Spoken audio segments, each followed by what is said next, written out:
With all due respect, that's a bunch of malarkey. This is a bunch of stuff, deal. What does that mean, a bunch of stuff? Well, it means it's simply inaccurate. It's Irish. Exactly, it is. We Irish call it malarkey. Thanks for the translation. No, Okay. We Irish call it malarkey. You know what this is? Yeah, and I reserve this word for those rare instances when it's truly deserved.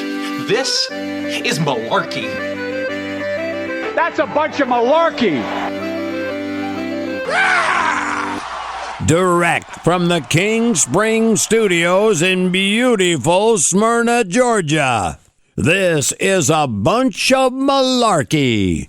Now, here's your host, the incredible Charlie McMahon.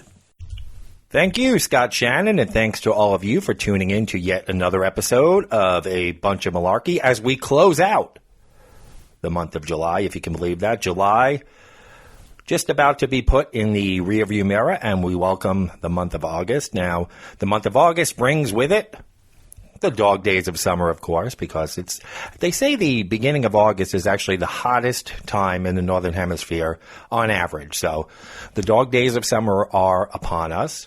It also brings the 1-year anniversary of this podcast, A Bunch of Malarkey, in just a couple of weeks, and we'll have a very special show coming up for you in a couple of weeks. But first things first, we're closing out July, and of course, folks, you know, I've talked about this to death. Poop in the pool all week. People fighting on our Facebook page, our community subdivision Facebook page. 3 shit incidents in the pool this week. The pool was closed most of the week. People fighting back and forth on the Facebook page. Conspiracy theories. There's always a fucking idiot with a conspiracy theory. It couldn't be that a kid shit in the pool and the parents were embarrassed, so they ran with the kid and left the shit floating in the pool. Can't be that, folks. Or that the kid wasn't in the proper swim diaper. It's some conspiracy theory that someone's coming there in the middle of the night to get even or has a beef with somebody and is shitting in the pool. Come on. Everywhere you go, there's these crazy... I should do a whole show on conspiracy theories, and I may lead with that because... Have you ever heard of anything more ridiculous?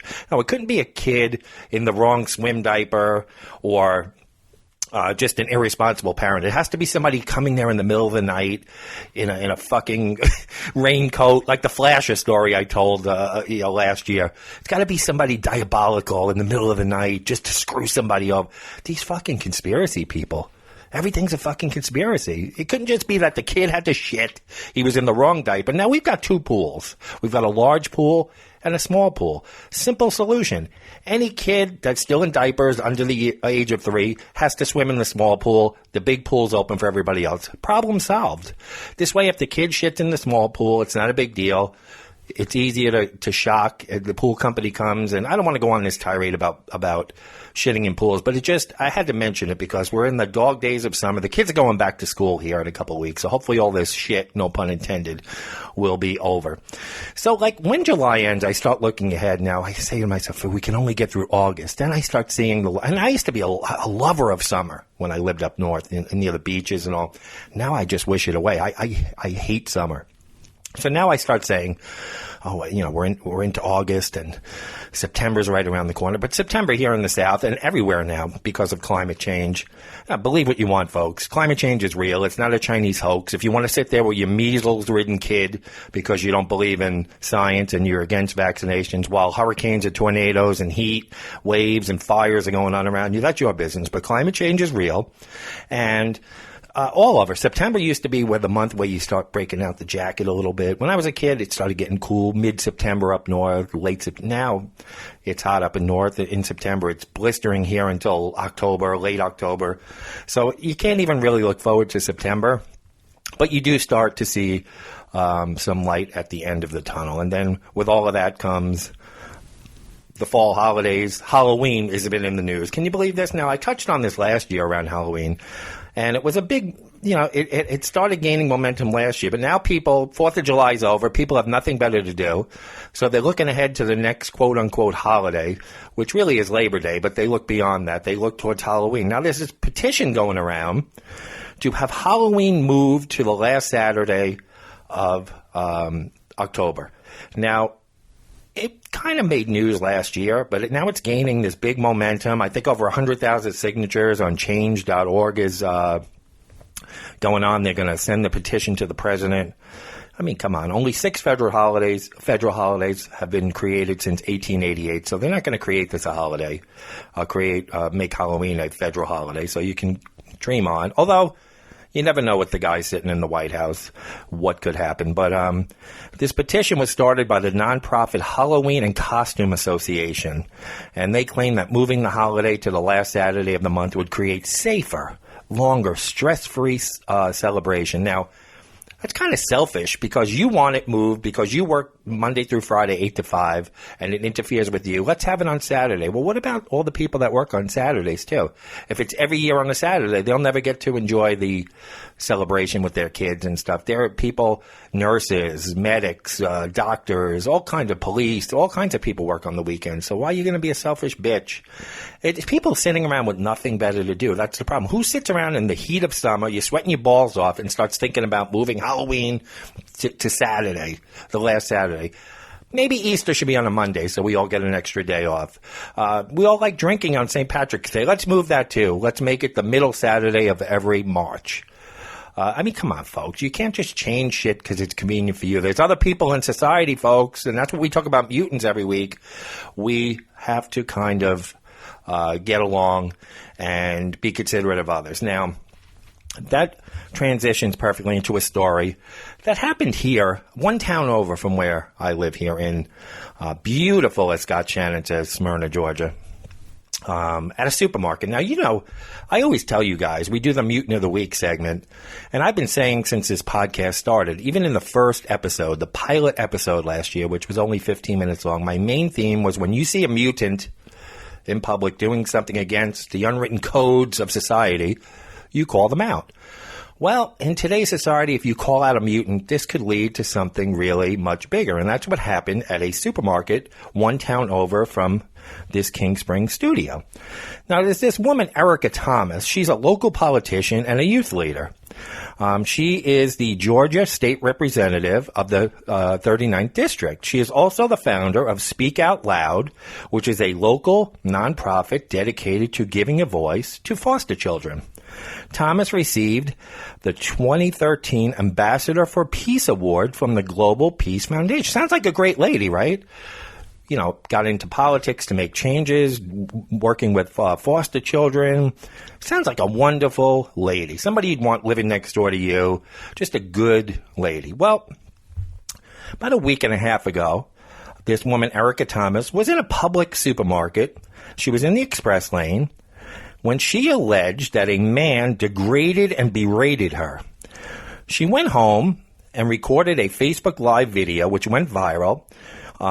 She was in tears, said that the man yelled at her, "You need to go back where you came from," you know, quoting what Donald Trump said to those 4 congresswomen. She said that he was a white man and that he must have been inspired by the similar statement made by President Trump several days earlier, directed at those lawmakers. The hashtag #IStandWithErica started trending on Twitter. Thomas later contacted police and said that she planned to seek the store video footage. Soon afterward, the man who yelled at Thomas, whose name is Eric Sparkles, acknowledged that he called her a lazy bitch, but he stated he yelled at Thomas because she brought too many groceries into the express lane. So basically this woman, Erica Thomas, went to the express lane, loaded the fucking belt up, and he went and called her a mutant, basically, in our language, in our bunch of malarkey language, and said, "You have too many, groceries, you're a lazy bitch." So she went home and said that he said that go back to your own country. Now, this went on in the news. This man stated that he was an anti-Trump Democrat, and he is Cuban. He's not white. He's a Cuban American. He stated he yelled at her simply because she had too many groceries on the express checkout. He acknowledged calling her lazy, like I said, but he denied unequivocally saying, "Go back where you came from." In an interview, Erica Thomas said, "I don't know if he said go back or those types of words. I don't know if he said go back to your country or go back where you came from, but he was making those types of references is what I remember." So she's already backpedaling on the story. Erica Thomas also stated that she feared for her life and her children feared for her life, and said that she wanted Sparkles charged by the Cobb County Police Department. Meanwhile, some state Republicans said that she should resign if video evidence were to prove her allegations false. Now, it's already taking political. I don't think this is a political issue. This is a right and wrong, who's lying, who's telling the truth issue.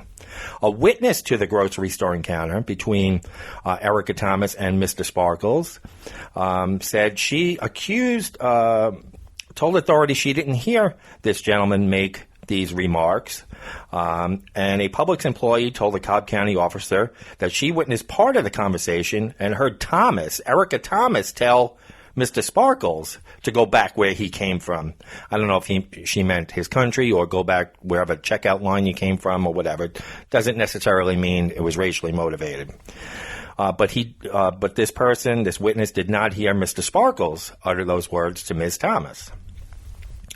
Again, Eric Sparkles admitted to calling the Democrat an expletive during the run-in, saying he was upset that she was in an express lane in a grocery store with way too many items. But he said he didn't tell her to go back where she came from. Erica Thomas hired an attorney, Gerald Griggs, who said the officer's report shows the case needs additional investigation because the employees and other witnesses who also said he didn't hear Sparkles use the phrase didn't hear the initial argument. So they're really backpedaling here. He said that he's interviewed 3 other customers who heard the exchange. When Publix pulled their surveillance footage of the incident, it was released on Wednesday. It showed the confrontation that lasted only about 45 seconds. It doesn't include audio, but it provided no conclusive evidence of what was said. But it showed Eric Sparkles, walk up to Thomas as she was checking out in the express lane and pointing to the 10 items or less sign. He quickly retreated as Thomas responded and took a step in his direction. She then followed him a few more steps as he walked away, pointing a finger at him. So she seemed to be the more hostile person here.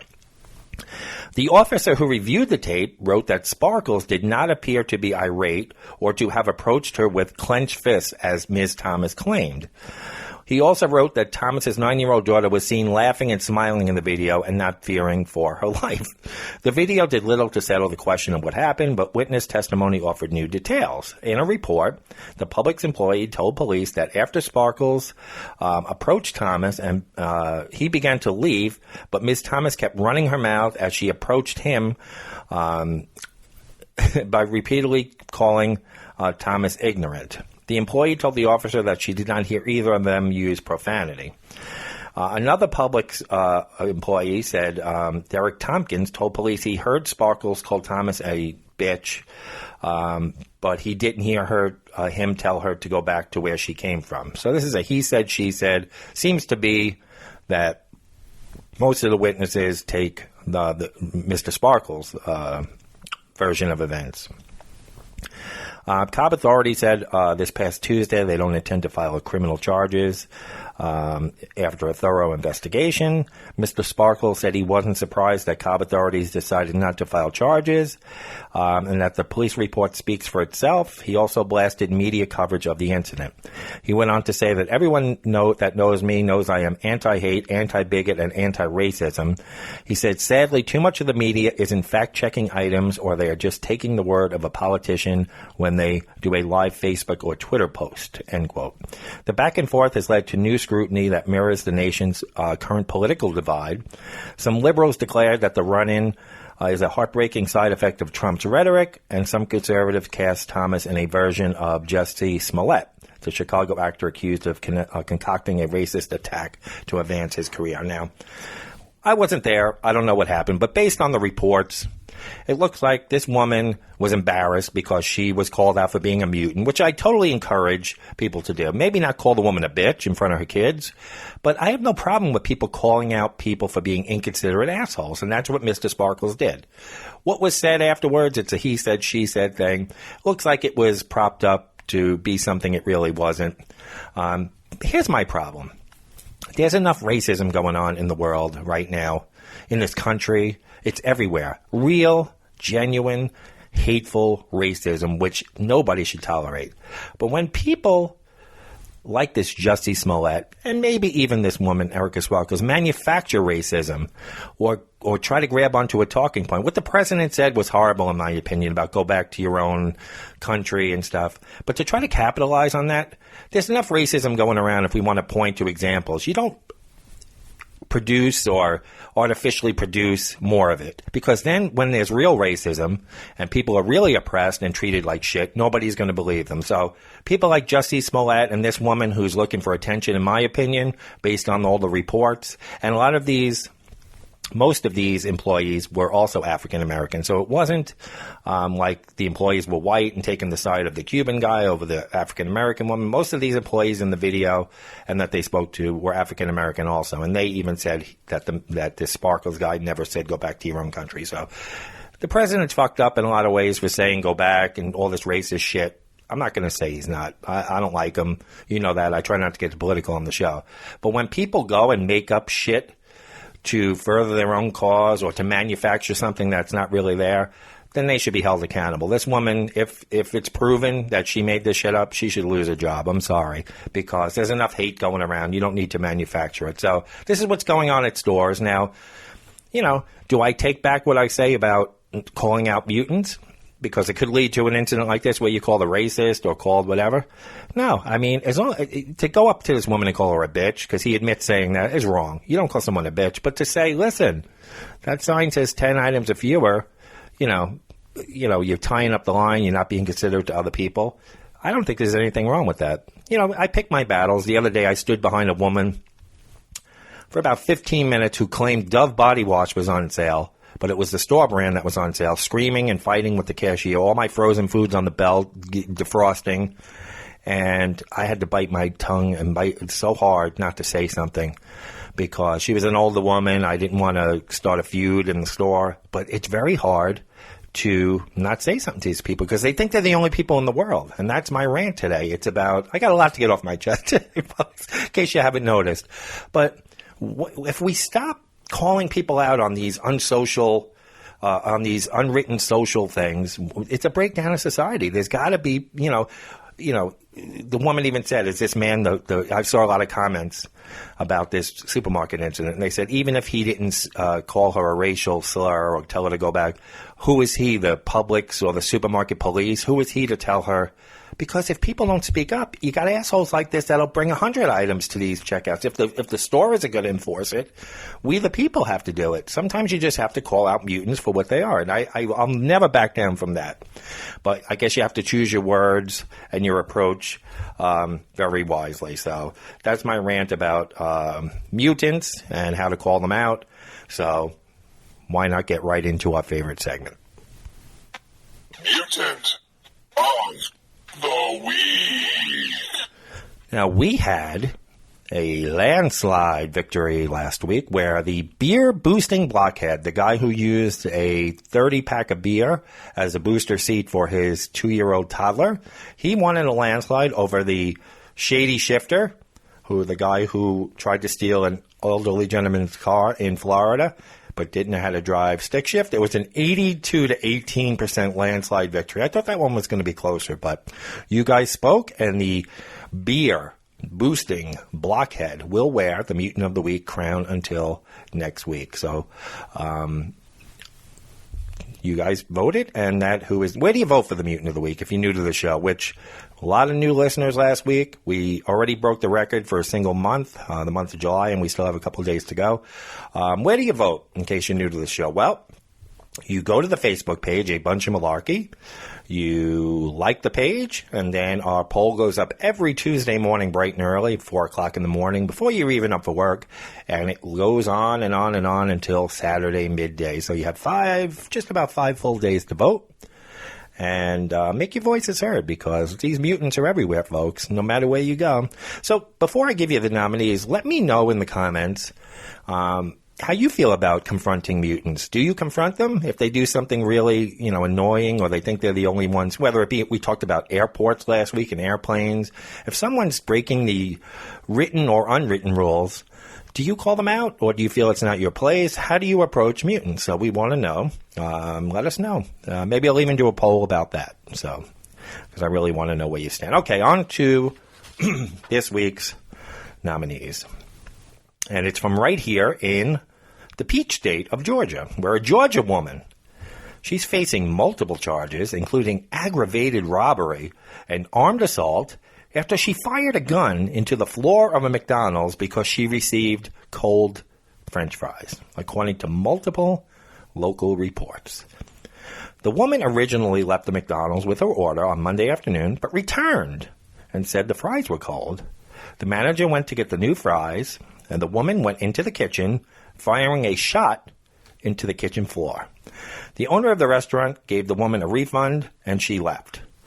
Garden City Police Department Detective Roberto Rodriguez said the woman involved with the incident is 27-year-old Lillian Chantel Tarver. He said an officer saw her leave the McDonald's in a car at a very high rate of speed and followed her. And she initially refused to pull over. Tarver surrendered after a 10 to 15-minute chase, Rodriguez said. He said there were no injuries in the incident.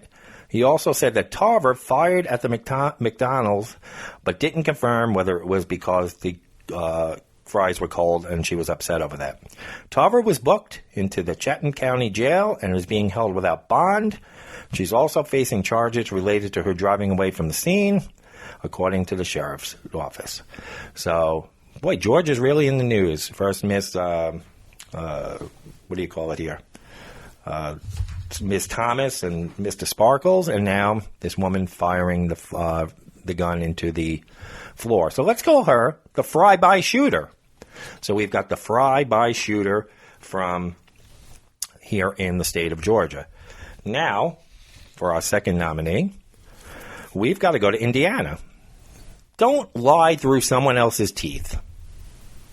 An Indiana woman was busted for stealing dentures this week after she showed up to a probation meeting with the prosthetics that were clearly not hers. I guess they were like falling out of her mouth and they weren't fitting right. According to the Jennings County Sheriff's Office, the meeting with the alleged thief, Joanne Childers, came on the same day that the denture's rightful owner contacted police to report that she had stolen them. Deputies spoke with Childers' probation officer, who told authorities that she believed the woman may have been wearing stolen teeth. Officers visited Childers' home Wednesday, where they confronted her about the alleged theft, and found the chompers, which were in plain sight and had the original owner's name on them. While speaking with Mrs. Childers, Deputy Golson observed the dentures in plain view in Ms. Childers' home on the table, the sheriff's office said. The dentures had the victim's name written on them. The dentures were returned to their owner and charges were filed against Childers for theft, authorities said. So let's call her the crime biter from Indiana. So this is a heavyweight battle this week, folks. You got the fry-by shooter, a woman firing a shot into McDonald's kitchen floor because the fries were cold. And then we've got a woman stealing dentures and going to a probation officer meeting and then being busted with them on the table. So the crime biter,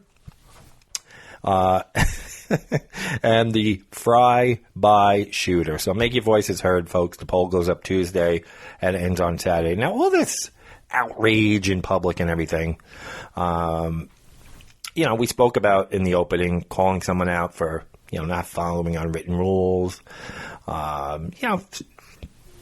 not following the social, confronting someone for not following the unwritten rules and the social norms could land you in a shitstorm. People get easily offended by everything, and they turn it into their own bizarre version of events. We live in a society, unfortunately, folks, that has become offended by everything. Could you imagine being a comedian or a writer for TV or movies nowadays? You'd have to walk on eggshells, and question whether you could put this in the movie. Because there's a group out there, whether it's, an ethnic group, every type of group, not just based on race, but a religious group. There's millions of groups and different things that are going to get offended by something. So imagine trying to write a TV show nowadays, a movie, a cartoon, anything. So this encounter that I spoke about with these people in Publix got me thinking of days gone by, especially about classic TV shows and cartoons that even back in the day were kind of like mildly offensive. But again, it's creativity. Some were just blatantly racist, which I'm going to go over, like certain cartoons and stuff. And some just were a sign of the times that we were living in. But I want to talk about today about TV shows and cartoons that aired, I don't know, maybe from the 40s on until right through the 90s that wouldn't even make it on TV today. Shows that we love, that are beloved classics, that we couldn't put on TV today because we live in a very easily offended world. Now, like I said in the opening when I talked about the exchange at the supermarket, if someone goes over the top or if someone makes a racial comment, there's no alternate interpretation for it. If you're a racist, you're a racist. If you say racist shit, you're a racist shit. There's no excuse for it. So it shouldn't be incorporated. If anything that promotes racism in a TV show, in a movie, shouldn't be tolerated. But there were things back in the day, even non-racial things, that wouldn't be allowed on TV today, and that's what I want to go over. Let's start with a beloved show that still runs in syndication on different channels, All in the Family. Now, you could just pay attention to the words of "Those Were the Days." It should have given the viewer an immediate idea of what the show was all about. Archie Bunker, he wasn't a guy who liked change very much. And in those days, that meant coming to terms with issues like racism, misogyny, sexism, homophobia, assault, all kinds of stuff. You had Archie and Edith, as you know, who came from a generation of baby boomers, paired with their daughter Gloria and the husband Michael, who were coming out of the counterculture from the 60s. The two couples were often on opposite sides of what they believed was right and wrong. No way, no how a character like Archie Bunker would ever be shown on the small screen today if it were a new show being pitched. The popular sitcom, which aired in the 70s, as you know, starred Carol O'Connor as Archie, a bigot who wasn't shy about dropping slurs and using every stereotype in the book. He clashed often with his liberal son-in-law and anyone else not like him. Sound familiar? His attitude towards controversial topics back then garnered many laughs, but today those lines would probably be so offensive no studio would touch it as a show. Nobody put it on the air. The series was meant to broach those controversial topics, but today a character like Archie would never make it to, it would be canceled before it ever made it to the screen. Now, I love All in the Family, and I think that's a case where, you know, racism and all these topics are brought to light, but it's not done in a way to promote racism. It's actually, Archie was made to look like, in many cases, like the idiot for the way he thought, and it opened up discussion. It was way, way, way ahead of its time. So much so that it wouldn't even be on the air today. Now, that's a show that I don't think anyone should take offense to. It was, yeah, he said some crazy racist and stupid stuff, but it just brought out how stupid he was. And it also showed a lot of times Archie as that, as bad as he was on the outside with some of these beliefs and stuff, as an overall person, he really wasn't a bad guy when it came to his family. And even though he fought with Mike a lot, you know, and later episodes, it showed that, you know, he cared about him and stuff like that. But not to ever promote what Archie said about race and about different things and say he was right about anything. I'm not going there because I don't agree with anything Archie Bunker says. But it did bring it to light a lot of the things that the country was struggling with at the time and maybe opened up discussions in people's living rooms. So I don't think the show was bad overall. I mean, I can't see, even if I was an African American, no matter what race I am, I don't think I would be offended by it because he didn't go out, and you had the counter, which I'll get into, George Jefferson, who was a racist African American man who would go against Archie. So you kind of had both sides of the coin and saw racism on both sides, and it really brought things to light. And I think it was a good show. But again, I don't think it would make it to TV nowadays, unfortunately. But I thought it was something, maybe we need something like that today because of all these divisions. Maybe we need a show showing both sides of racism and of political divide and everything to kind of heal these wounds because it's bad out there, folks. It's getting worse. How about Married with Children? Now, this was a Fox sitcom, as you know. Aired from 87 to 97. It was probably like the next generation's version of All in the Family. Al Bundy. His character depicted the working class man as a crude, rude, and completely sexist guy. Peggy, the wife, was lazy, foul-mouthed. Their teenage daughter was promiscuous, and young Bud was portrayed as a unpopular guy with the ladies. Even the neighbor Marcy and both of her husbands played into the insults. They were all the characters were offensive stereotypes, and the plot lines were usually humiliating. No topics were off limits. Some viewers were so upset it led to a boycott because of all of its vulgar jokes about women, homosexuals, and pretty much everyone else. So no studio would ever touch it nowadays. That boycott at the time directly drew attention to the show, which ended up giving it a huge boost in the ratings. Ironically, the show itself broke down stereotypes about what family TV should be, and although cutting edge at the time, the sheer vulgarity of it would have not made it sustainable or suitable for air today. Now, again, that's a show. It's, a lot of times comedy, I don't take offense to Married with Children. I thought it was vulgar at times. I thought I thought it was a little over the top sometimes, but I didn't take offense to it really at all. But again, wouldn't make it on today's TV in this offended world that we live in. Now, there was a show that only lasted a year in the early 90s called Babes. I don't know if you remember that. You can YouTube it, look it up. But it's a early 90s show. What you think of the name Babes, maybe it was a pack of Kelly Bundys, these hot-looking women, but that's not what the show was. It was the sitcom creators had something different in mind. It was about three overweight sisters. The series follows a trio of plump siblings who had other things on their mind besides their weight, like work, relationships, popularity, and starting a family. Somehow executives thought that fat shaming equaled high ratings. Initially, the show earned its share of criticism and then tried to turn the tables, taking a more positive look at weight issues. It was canceled after one season. It had jokes about helium dresses to being woken up by the sound of potato chips. And the show all around was in bad taste, according to a lot of critics. So go back to Babes and Google that or YouTube it and see if something you would find offensive. Now, we all love Tom Hanks, right? Tom Hanks got his start on a show called Bosom Buddies. And when you think of Tom Hanks, imagining him in women's clothing is probably not the first thing that comes to your mind. However, if not for the role he took starring alongside Peter Scolari in the early 80s sitcom Bosom Buddies, the lovable Mr. Hanks may not have catapulted to superstardom when and how he did. Before Tom Hanks was Tom Hanks, he and his friend were bosom buddies. You get that joke? It had these two dressed in drag in order to live in an all-female building just so they can afford rent. Between this and Dustin Hoffman and Tootsie, for some reason, it seemed like if you wanted to talk about gender inequality in the 80s, you had to do it as a man dressed as a woman. The show only lasted 2 seasons.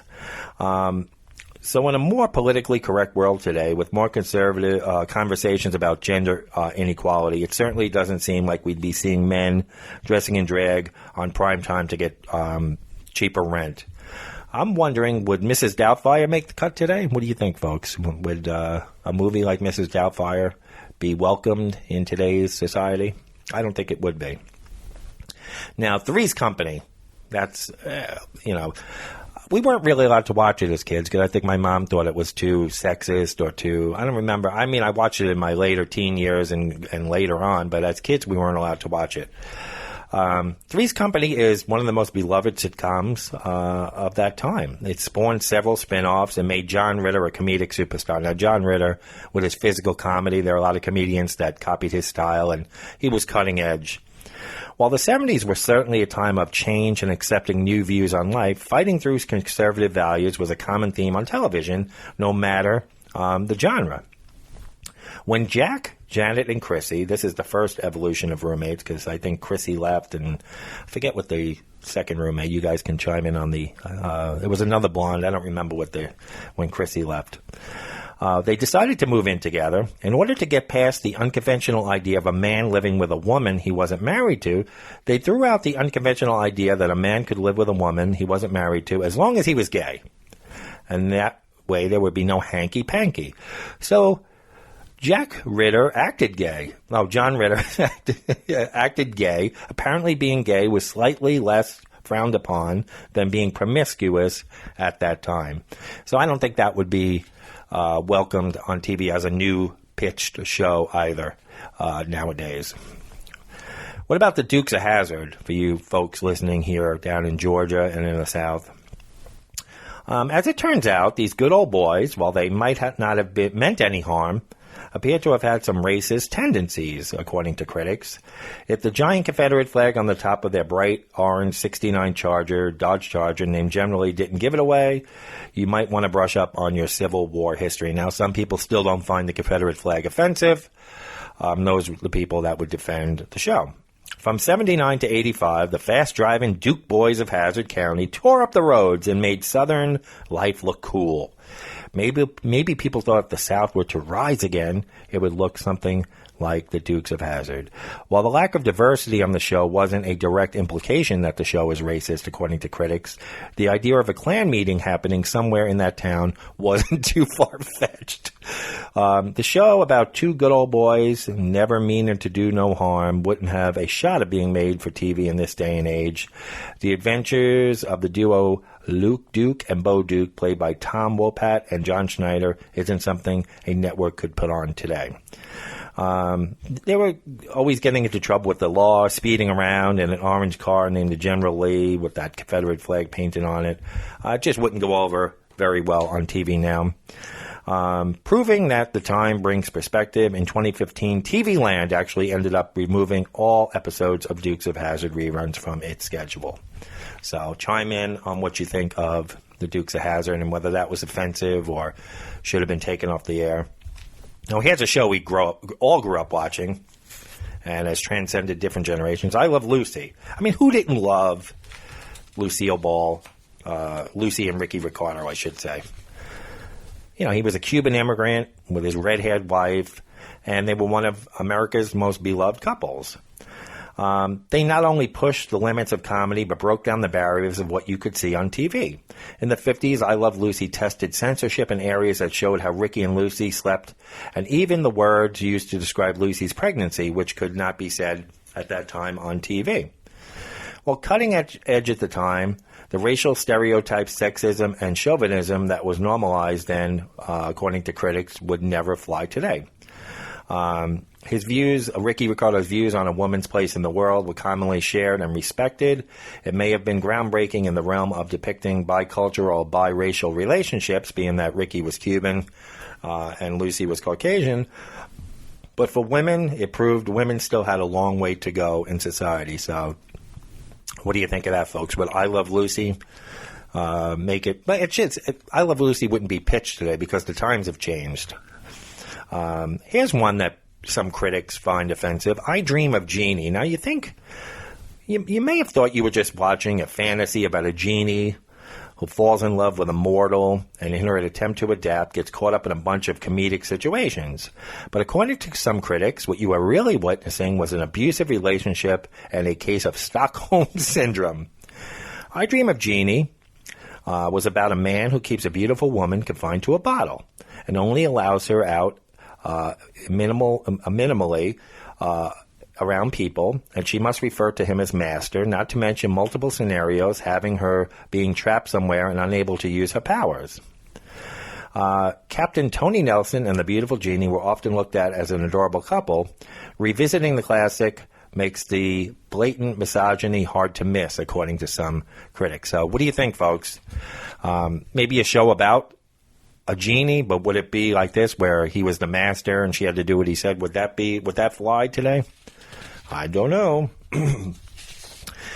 Here's a show you don't hear much about. You really have to go back if you're in the younger generation. Amos and Andy. Amos and Andy began as a radio show created by two white actors in the 1920s. Amos and Andy depicted black culture in Harlem, New York, at a time when there was no representation of African Americans on the airwaves. The only thing is, the way it was illustrated was so incredibly racist, according to critics. Outrage poured in from communities across the country. So even back then, people were outraged. The radio show ran from 1928 to 1960. The TV show ran from 1951 to 1953 on CBS, and it centered on Amos, who was a hardworking and naive, while Andy was portrayed as a gullible dreamer who was easy to dupe. The character of Kingfish would oftentimes try to lure the two into get-rich-quick schemes and land them in some sort of trouble. Aside from the bad humor, according to critics, the way the characters speak is enough to make your skin crawl. The NAACP fought back, and eventually it was pulled from the air. Public outrage about how the characters spoke and how the show depicted black Americans was deemed incredibly racist, and protest to get the show pulled from the air began. So there was even a groundswell back then. After tremendous pressure from the NAACP and the loss of sponsors, CBS canceled the show in 1953. However, it continued to run in syndication until 1966. Now, if there was a blowback in 1953 about how racist this was, it's a no-brainer. This would never make anything nowadays, and rightfully so. Now, here's the next one that I still love this show. I watch it in reruns. I have all the DVDs. The Honeymooners, starring, they call him the greatest comic or comedian of all time, Jackie Gleason. One of the main lines from the show was, "One of these days, Alice, pow, right in the kisser, I'm going to send you to the moon." It was a popular catchphrase back in the 50s, although it was said in the Honeymooners under the guise of affection. He would say it affectionately, but the statement was about, and he very much loved his wife Alice on the show, but critics say it was a verbal threat, and that the next time she acted up, he was going to hit her so hard she'd go flying. Now, I guess inadvertently that's what it meant, but if you know the couple in another show, you know it wasn't a domestic violence situation, although some critics say it was. Some critics say that to think that domestic abuse was at one time considered to be the American standard of funny is disturbing, to say the least. Bearing the brunt of his insults, Alice would usually respond with "shut up," and the two would eventually make up. Now, if you watch the show, Alice had some of the best lines back to Ralph, or Jackie Gleason. She would put him in his place every time. She didn't take any crap from him. According to some critics, while the humor was cheeky and Gleason was a true comedic genius, there is absolutely no way any sitcom on the air today would condone staying in an abusive relationship, let alone glorify one. So I don't know if this relationship was abusive. That's open. Again, everybody has an opinion. Some people are offended. Some people aren't. But if you never saw The Honeymooners, definitely check them out. They're on Amazon Prime. All their episodes are on YouTube. I thought it was just good comedy. I never took offense that he was actually going to hit her. And like I said, she gave it back to him just as hard. They loved each other very much, but they just had a weird way of showing it. Now, what about The Lone Ranger? It was an American institution on TV. The Lone Ranger was one of the few shows that helps. It basically helped set the stage and shape the landscape of early television in this country. It aired during most of the 1950s, and it was an American Western drama series that had a clever premise that followed a Lone Ranger and his Native American friend Tonto as they helped those the law couldn't. While the cowboy and Indian storyline was supposed to be about building friendship and overcoming differences, according to some critics, in retrospect, it probably would have been played better if the meaning of Tonto's name did not directly translate to the word fool. The Lone Ranger TV series, which aired back in 1949 and ran through much of the 50s, was one of the highest-rated TV programs on ABC at the time.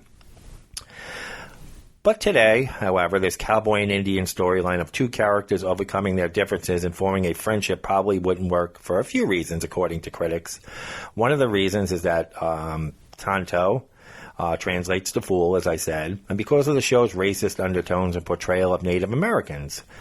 Johnny Depp decided that he wanted to do a remake of the classic show back in 2013 to right the wrongs of the past. The movie was released in 2013 and was panned by critics and did poorly at the box office. Disney and Johnny Depp made a pathetic attempt, according to critics, to be culturally sensitive to the 2013 remake. It doesn't take away from the offensive stereotypes the show originated with. Kemo Sabe may have meant good friend, but it's possible in this context you may need to add a question mark at the end. Here's one that was on British TV. It was called Heil, Honey, I'm Home, which Heil, Honey, I'm Home was a British sitcom's warped attempt to take a look at the brighter side of Adolf Hitler and his fair lady, who, of course, lived next door to a Jewish couple appropriately named Amy and Rosa Goldenstein.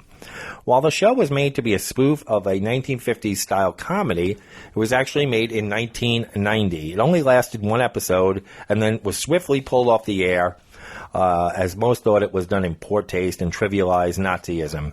When you have a show that revolves around Hitler walking into his apartment, raising his right arm and reciting, "Heil, honey, I'm home," it had better be a documentary, not a comedy, some critics said. So that would never fly today, folks. Heil, honey, I'm home would never make the airwaves. Now, I mentioned Archie Bunker before, and I briefly touched on the Jeffersons, but critics say the Jeffersons would never make it on TV. It's really hard not to think of All in the Family and Archie without thinking of the Jeffersons and Sherman Hemsley's character, George. The Bunkers and the Jeffersons were neighbors for a time until the Jeffersons moved on up to Manhattan. Like Archie, George, too, was a loudmouth racist who made viewers laugh with his opinions and one-liners. The Jeffersons even featured a married interracial couple, who George often insulted. Those types of jokes and racial slurs used occasionally, especially in the earlier seasons, would never make the series go on television today. The show did run for 11 seasons from 75 to 85 and became one of the longest-running sitcoms of all time. So what do you think, folks? Will the Jeffersons make it on TV today? Isn't it a shame, though? Even George Jefferson's racism, again, it brought discussion. It wasn't done to promote racism against white people and how he felt about white people, just as Archie's bigoted views on pretty much everybody who wasn't white wasn't meant to promote racism on his end against other people, other non-white people. It was just, I think, to open up dialogue and discussion and see how ridiculous these two characters really, really were. So here's a show. I've never watched an episode, but I obviously know about it. Hogan's Heroes, which was a classic comedy that critics say would never make it on TV today because of where it was set. The hit series, which aired from 65 to 71, was based in a German World War II prisoner of war camp. That isn't exactly a place that comes to mind when you think of comedies today, especially with networks trying hard not to offend anyone. Therefore, it's highly unlikely that we'll ever see another comedy set in Nazi Germany again. So think about this. Let's put it in perspective, folks. There was a comedy in 1965 about Nazi Germany, 20 years after World War II, only 20 years. There was also like Broadway shows. I could think of The Producers, which came out in the late 60s, 25 years after World War II, 22 years after World War II. Think of a comedy about 9/11 now. We're almost 20 years removed from 9/11. Think about someone doing a Broadway show or a television show now set on the stage of Ground Zero or in the World Trade Center around the time it happened or shortly thereafter as a comedy today. And do you think that would fly if it was pitched today? So you're talking about the same time that lapsed from World War II until this time period when Hogan's Heroes aired. So really puts things in perspective as far as time. Not that any time, 50 years could pass, it wouldn't be appropriate in some cases, but think about how people pushed the envelope. 20 years after World War II, there was shows about comedy set in World War II prison camps. Sanford and Son. You think Sanford and Son would make it on TV today? A lot of critics say it couldn't be made today either. One of the reasons is because of the racial jokes made by its main character. The series began in 1972, and while it was a ratings winner and considered groundbreaking, the role of Fred G. Sanford is another one of those Archie Bunker, George Jefferson-esque characters. Red Fox's character casually dropped racial slurs, which is something that wouldn't be tolerated on network television today. Now, funny show, funny comedian, funny cast, but again, based on the sensitivities now, wouldn't make the cut. Another show I've never seen, but I'm aware of, F Troop. And now the comedy, or the sitcom F Troop, which premiered in 1965, was set in the Old West and would never be picked up by a studio today because of how it depicted Native Americans. None of the actors who played these parts of American Indians were Native Americans. Plus, the stereotypes of the character names and speaking in broken English wouldn't be something that could be shown today without protest. So, if you like F Troop, that probably wouldn't be on today either. Now, here's a show that just went off the air 6 years ago or 7 years ago that if it was pitched today would never make it. And again, it ended in 2012, and that is 2.5 Men. It first aired in 2003. It probably wouldn't end up in a primetime lineup nowadays without receiving backlash.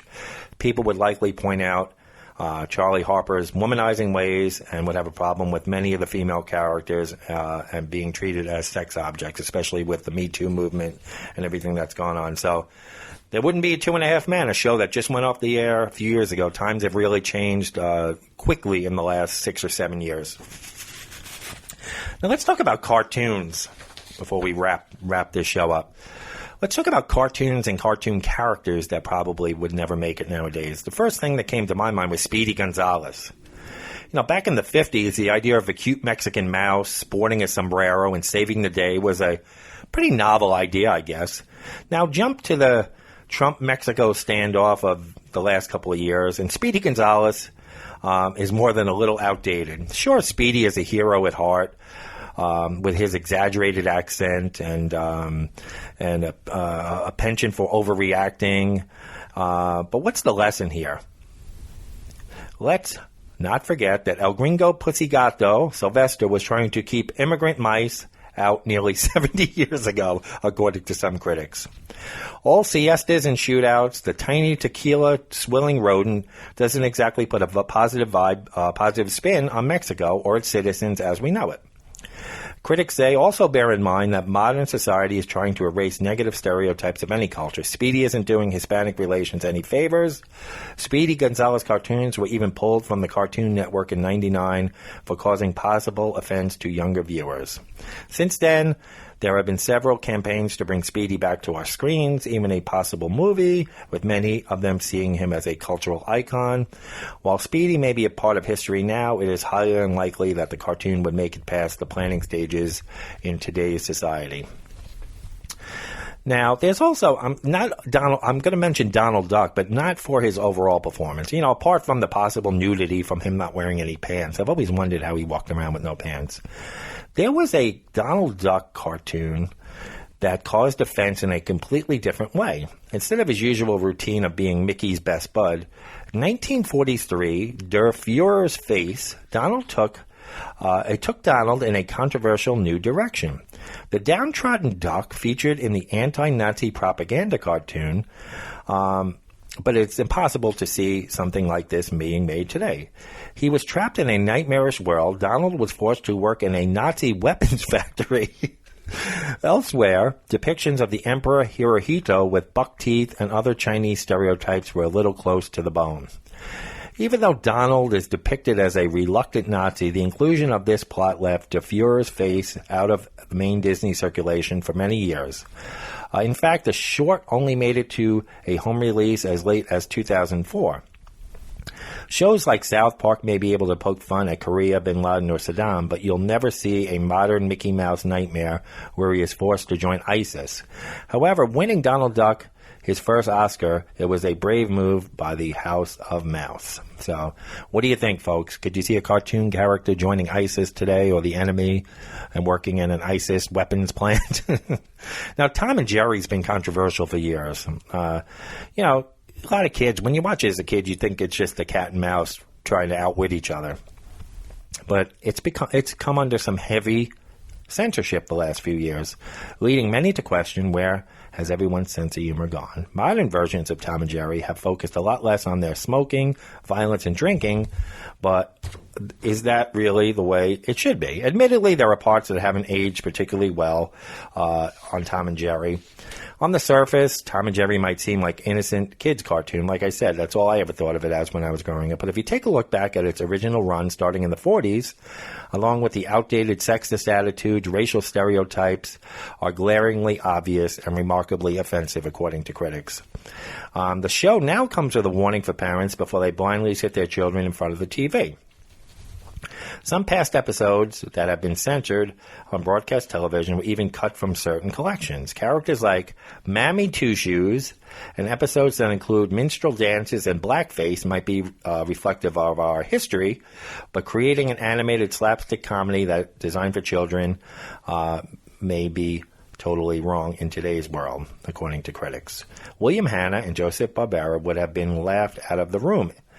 In 2013, 2 episodes of Tom and Jerry were axed from Warner Brothers' Golden Collection because they featured a cat and mouse in blackface. There were also the racial stereotypes surrounding Mammy Two Shoes. Two Shoes only had her face featured in 1 episode, while the rest featured the black maid of the household shuffling around in her stockings and shouting, Thomas. It was part of the charm of the show at the time, but something that you would never see now. Now, here's one that's not too old. Ren and Stimpy. I don't think I've ever watched a full episode of it. It's some sort of cat and the world's most messed up chihuahua. It's hard to imagine how on earth the Ren and Stimpy show made it to kids programming on Nickelodeon. Cartoons aimed subtly at adults are nothing new. They've been going on forever. But Ren and Stimpy was a strange hybrid that didn't quite seem to know what it was. It was effectively one giant acid trip. The controversial cartoon was originally conceived as just another educational show for Nickelodeon. Creator John Kricofulci has always hated this idea, which often left him butting heads with the network. Although still pretty dark, many adult references were removed before air, and the episode Man's Best Friend was banned altogether. Featuring a character named George Liqueur, full of tobacco references and one scene where someone is beaten with an oar, Nickelodeon deemed the episode too adult to fit with its wholesome image. However, the spin-off show Ren and Stimpy Adult Party Cartoon actually premiered with the banned episode as a middle finger to censors. For a cartoon that was obsessed with bodily fluids and sexual innuendos, it would be a sweeping statement that the Ren and Stimpy show wouldn't be even remotely considered educational in today's society. Another Disney was Song of the South, causing a zippity hoo-ha. 1946's Song of the South has become more and more controversial as the years have gone by. Collecting the stories of Joel Chandler, Harris's Uncle Remus, the movie follows a young boy from Atlanta who moves to his grandmother's plantation. Putting a creepily positive spin on slavery, according to critics, Johnny meets the cheerful Uncle Remus, who waxes lyrical about the good old days of being subservient and a slave, just to show how off the mark Song of the South was. Uncle Remus actor James Baskett couldn't even attend the premiere at the time because Atlanta was still segregated by race. After a release for the film's 40th anniversary in 1986, Song of the South was locked away in a vault. When asked if the movie would ever get a DVD release, then Disney CEO Bob Iger called it antiquated and fairly offensive. Although Disneyland's Splash Mountain was entirely dedicated to the forgotten feature, Song of the South is rarely spoken about in any other context, and it being a racist misstep for the studio. It may have won an Oscar for Best Original Song, but that hasn't stopped it from being a blot on Disney's history. I've never seen Disney's Song of the South, so chime in if you have. And I'm going to close it out with 2 beloved characters. The cartoon Dumbo, which critics say was possibly the most notorious case of inadvertent offense in a cartoon ever, because of those jive-talking crows from 1941's Dumbo. It was bad enough that all the men seen putting up the circus in the pours of rain are little more than black slaves, but the gang of crows is a whole different story. A group of white men doing impressions of black men and speaking in broken English? Let's just say modern audience would be quick to get this isn't quite right. To make matters worse, the cigar-smoking leader was actually named Jim Crow, a not-so-subtle reference to the racial segregation laws. It is effectively one big minstrel show that has somehow slipped into an important bit of history. Alongside gollywogs and various blackface interpretation, the Crows are an echo of a long-gone era. So, from what I understand, though, in later versions of Dumbo, they cleaned that up. But still, would the original make it nowadays? Absolutely not, and rightfully so. And last but not least, a beloved skunk, Pepe Le Pew. According to critics, he's the literal worst example of a gentleman in history. He's a full-on womanizer, stalker, and harasser of women. You could complain about his French stereotype all you want, but the real problem, according to critics, is that he refuses to leave Penelope Pussycat alone. The original concept for Pepe was chasing a male cat who disguises himself as a skunk in order to scare away predators. What he gains is the attention of Pepe, the French ladies' man. At the end, Pepe is revealed as a philandering American skunk named Henry with a wife and children. What is so uncool is that Pepe is glorified and seen as everything a woman would want. But in reality, according to critics, he's an awful example of what a man should be. Not taking no for an answer is not okay. So Pepe Le Pew, for his womanizing and non-consensual hugging and kissing, would not be allowed on TV today. So there you have it, folks. Some TV shows, cartoons that many shouldn't be on the air, I'll agree with. There are some that I think people are a little bit too offended by, like All in the Family, The Jeffersons, The Honeymooners, I Love Lucy. I don't see any offense in a lot of those at all. But who am I? I'm just a podcast host of a bunch of malarkey. So I want you to weigh in, folks. Have we become too offended by everything? Which one of the shows or cartoons or multiple ones do you think aren't offensive, are offensive? We want to hear from you in the comments. For those of you who stumbled across our show as our audience grew again last week, where are we located? Well, we're on iTunes, Apple Podcasts, Google Play, Spotify, iHeartRadio, TuneIn Radio, Radio.com, Radio Public, Stitcher, CastBox, YouTube, and on your Amazon Echo device, just say, Alexa, play the podcast A Bunch of Malarkey, and she will play the most recent episode. Again, don't forget to vote for the Mutant of the Week. Poll goes up on Tuesday and ends on Saturday. This week, it's the Fry-By Shooter versus the Crime Biter, two heavyweights, so you don't want to miss out on that. And if you like the show, you know, we're approaching our 50th episode in just a couple of weeks, which is also going to coincide with our 1-year anniversary. If you like the show, why not check out my book, A Whole Lot of Shenanigans? It is available on Amazon and eBay. Just go to Amazon or eBay, type in A Whole Lot of Shenanigans and my name, Charlie McMahon, and it will come up. Give it a shot. I think you'll enjoy it. And next week, we've got a different type of show coming up. I'm going to have multiple guests on, different tape segments. We're going to talk about a very interesting topic. I think you guys will enjoy it. We're going to have 4 or 5 different, we're going to have one main co-host, and we're going to have 4 or 5 other guest taped, I guess you could say interviews or discussions, maybe 10 minutes each, different people's perspectives on a topic, and I think you'll want to hear that. You guys are pretty cool with anything we throw out there, whether it's a silly topic or a topic that's in society. We talked about polyamory. We've talked about to talk to Grammy Award nominated music artists. We've talked to